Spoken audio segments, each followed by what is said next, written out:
எவ்வளோ பூ பூத்துருக்காங்க அப்படியே சுற்றி பார்க்கலாம். அப்புறம் பவளமல்லி பாருங்கள், எவ்வளோ பூவெல்லாம் பூத்து கீழே போயிட்டாங்க பாருங்கள். இந்த பக்கம் அந்த பக்கம் நான் வரக்குள்ளே ஃபுல்லாக எல்லாத்தையும் கீழே போயிடுறாங்க. இங்கே பாருங்க, செடியை சுற்றியும் எத்தனை பூக்கள்.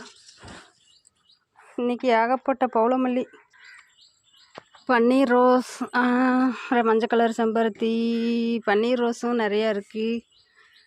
பூக்களும் இன்றைக்கி நிறைய இருக்குங்க தோட்டத்தில். ஜாதி முல்லை, முல்லைப்பூ,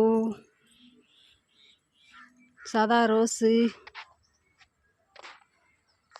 டேபிள் ரோஸ் ஒவ்வொன்றும் இருக்குது. செவ்வந்தி. இன்றைக்கி விடிய காலையில் ஒரு மழை வந்துச்சுங்க கொஞ்சமாக.